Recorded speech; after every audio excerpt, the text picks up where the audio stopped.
Buonasera, iniziamo l'intervista col capitano Sandrigo Marco Poleto.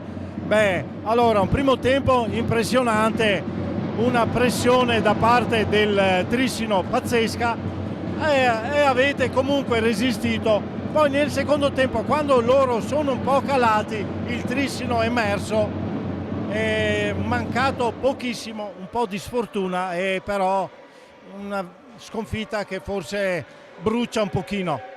Sicuramente perdere brucia sempre, questa cosa qua è fuori discussione.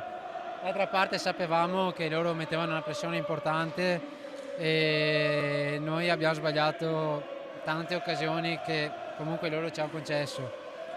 Io per primo ne ho sbagliate due, una dietro l'altra, perciò sì, facciamoci un po', non un esame di coscienza, però sappiamo dove abbiamo sbagliato, sappiamo che il nostro difetto è quello che facciamo fatica a fare gol, in più quando abbiamo le occasioni non li facciamo, però applauso a loro perché comunque sono stati bravi, si sono meritati la partita.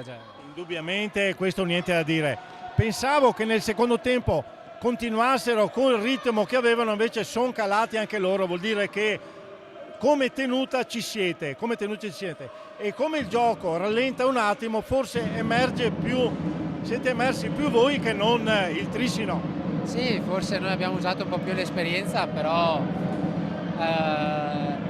sì, dobbiamo e possiamo fare qualcosa in più in questo campionato, perché abbiamo perso col Tiene, possiamo fare qualcosa in più, ecco, tutto qua. Lavoriamo in silenzio e rimocchiamoci le maniche perché ce n'è bisogno di far punti il prima possibile. Questo è molto importante, Marco, ti ringrazio della tua umiltà e in bocca al lupo per le prossime gare. Ciao!